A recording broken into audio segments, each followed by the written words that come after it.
Welcome back to the Resilient Philosopher. This is the Leon Dantes. It is important to notice in times like we're living today, we are bombarded by manipulation constantly. We are being told what to think, what to look for, and the reality we need to believe in.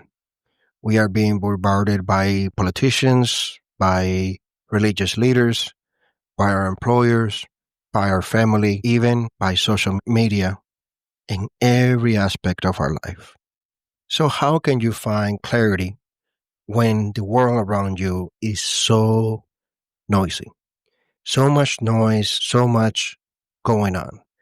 How can you find peace? So, in order for you to find peace in such a revolt world, you must learn to enjoy the silence within you. Don't add to the problems. Don't feed into it. It sounds simple, but it's not. Our natural tendencies are to protect ourselves. And by protecting ourselves, we protect our way of thinking, our way of life, and even the way that we see things. We often forget that there in life is a two-way street, basically.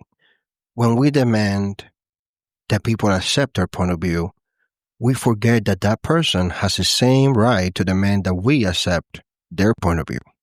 So we get stuck on they don't see my view, so I don't have to see them, and we don't interact anymore. There's no open dialogue.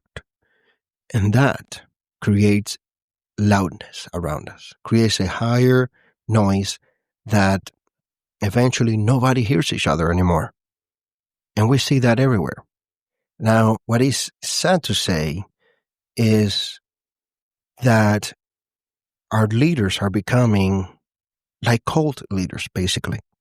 Nowadays, one thing that I've noticed is people are not allowed to question anything, because when you question something, the first line of defense is, you're wrong, I'm right, discussion over. There's no dialogue. There's no longer being able to discuss anything.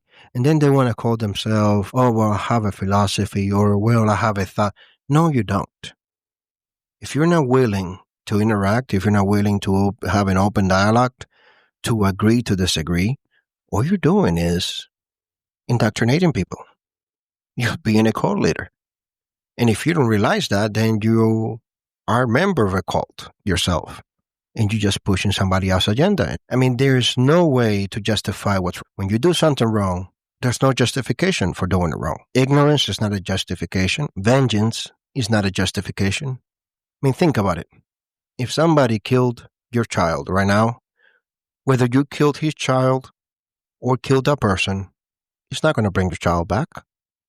It shouldn't even give you satisfaction by doing so, especially if it requires you to kill the other person's child. A life taken does not mean another life needs to be taken. And to see nowadays the wars going on, the lack of empathy between people is just worrisome. It worries me so much, because in a world without empathy, at the level that humans are in the animal kingdom, we will destroy everything.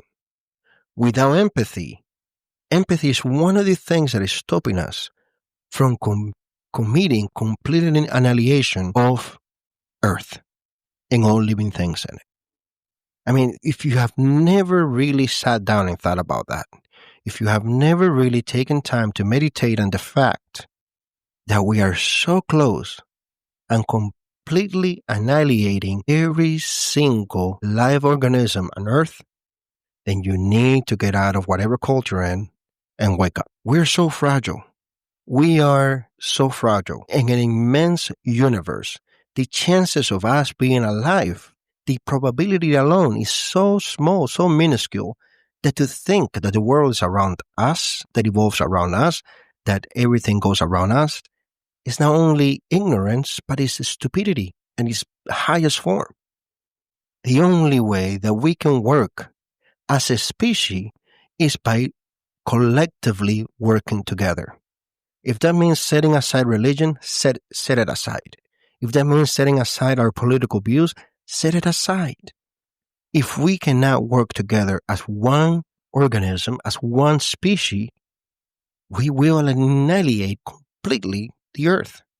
All living organisms are going to disappear. We have not only very unstable situation within politics around the world, but we also have to add the fact that now religion is so involved within political views and justifying crimes with their political views. And then you add the fact that they justify it with the religious views on top of that, fueling people like me, people and people that don't believe in God, that just believe in decency, believe in empathy. If you need God in order to do the right thing, or in order for you to feel like you have to do the right thing, then there's something deeply, deeply wrong with you.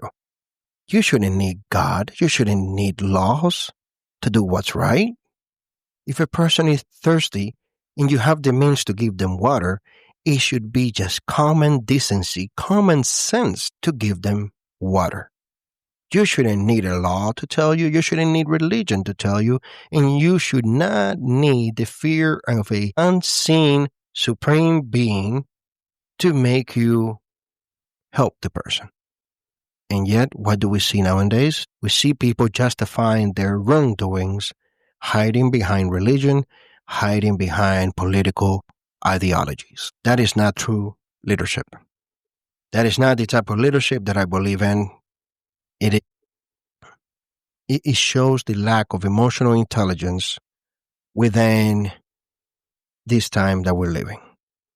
Maybe we should have evolved, and not all of us did, in an emotional way. Maybe we have been coddled for too long, and discomfort, because change brings discomfort, has made us go backwards.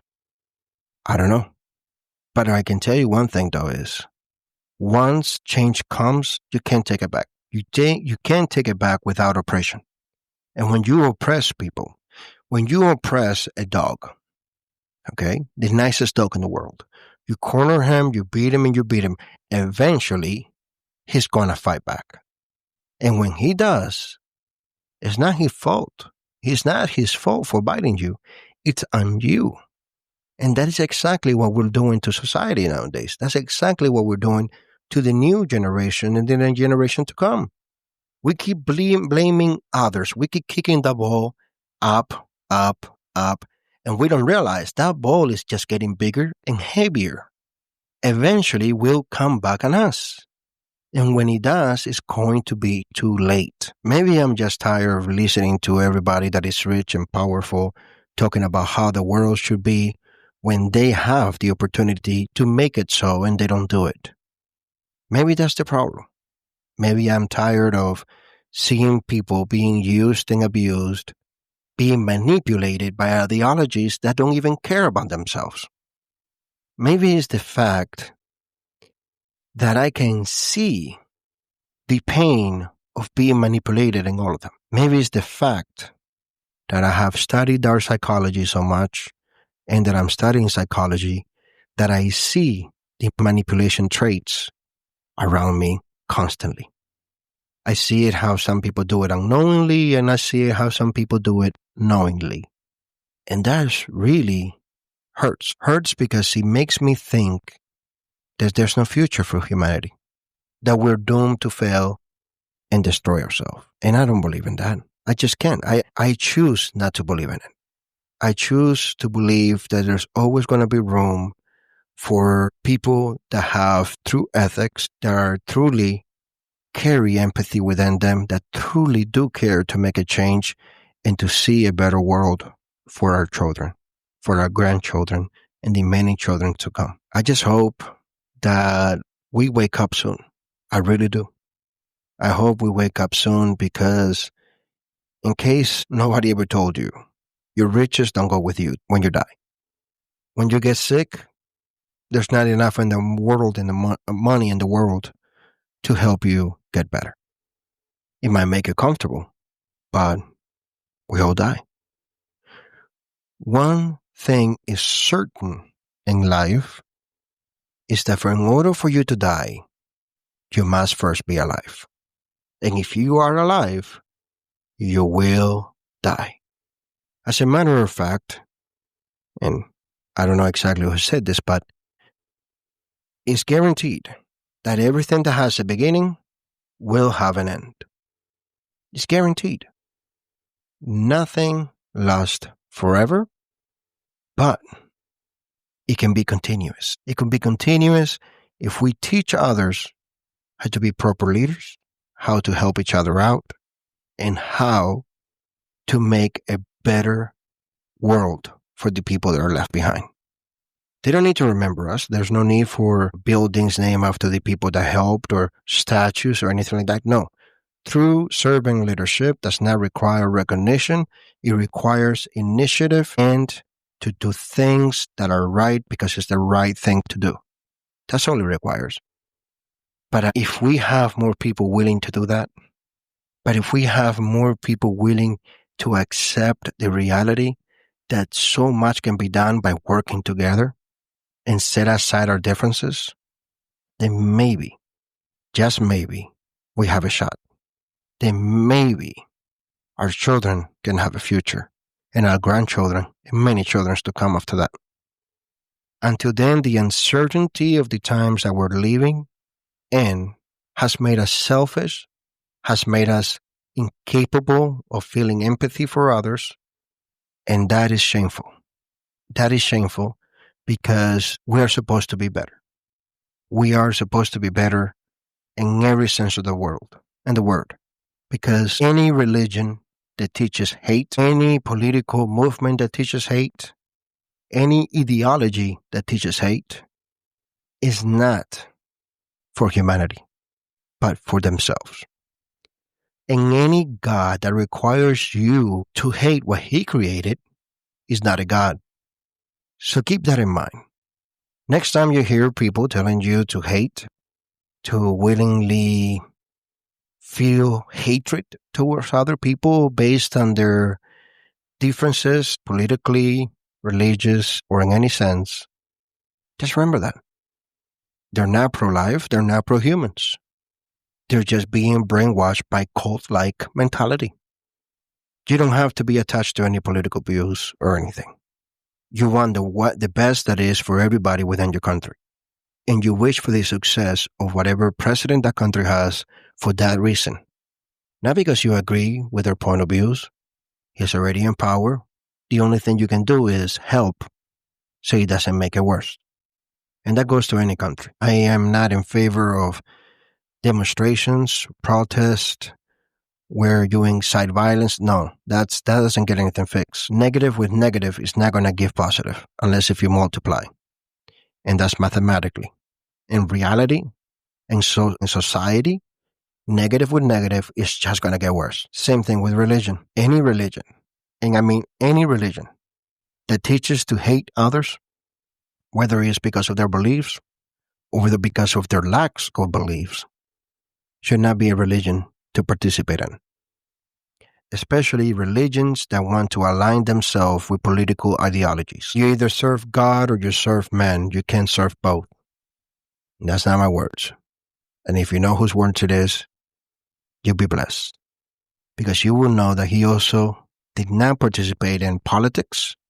He did not participate in religion. He was against religious groups abusing the people, and he was against rising up as a king. And yet, that's why he was crucified. If you can put him in a mirror, in a two-way mirror, and the person looking in the other way does not look like that one person that I'm talking about, then he does not follow them. Therefore, you should not listen to him as a religious leader. It is time that we wake up and face reality. It is time for us to stop listening to others and actually start doing our own research, finding our own facts. It is time for us to realize we're no longer children, that we don't drink milk anymore. Milk is not enough, does not have enough protein to sustain us. It is time for us to eat more beneficial food, and it is time for us to grow and to understand better how the world works. And in order to do that, you cannot be a follower. You have to be a leader. And the only way you can lead is by acquiring knowledge. Study, double check, fact check everything. Fact check me. You do a fact check on anything I say and you comment it. And you can go to my website and leave me a comment there because there's going to be an article tied into this episode. And I'll listen to it. And I am known for making mistakes in every sense of the word. By no means. Every single day, I wake up knowing that I've made mistakes. Some mistakes hold bigger weights than others in my mind. But I also know that every day is a great day to learn something new by removing the excuses and analyzing the reasons. And only then can you truly be able to grow and gain knowledge. And that is something done in silence. The day is coming where no more podcasts will be done, no more articles will be written, because eventually I will feel that I have said enough and nothing else needs to be said. It will be time for somebody else to take over and continue the work.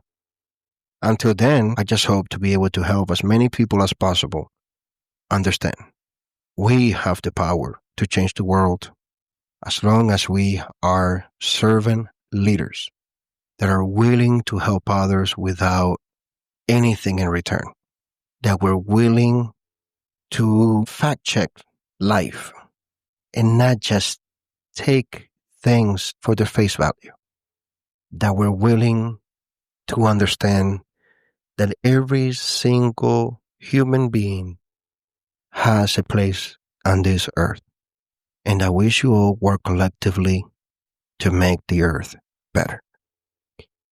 Eventually, somebody else is going to be able to tell the message clearer and write better than me.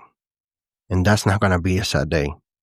That is going to be the most exciting day of my life, and that will make me extremely happy. Because knowing that I was able to help someone else take my place will find me peace when I'm gone. But until then, remember, every Tuesday, a new episode, and you can check out our books. Leadership Lessons from the Edge of Mental Health, The Resilient Mind, Volume 1, is now available in audiobooks through Audible. That book, Mastering the Self, The Resilient Mind, Volume 2, and the Resilient Philosopher, The Prism of Reality, which is where this show is based from, is also available in Amazon through Kindle, and paperback and hardcover are available.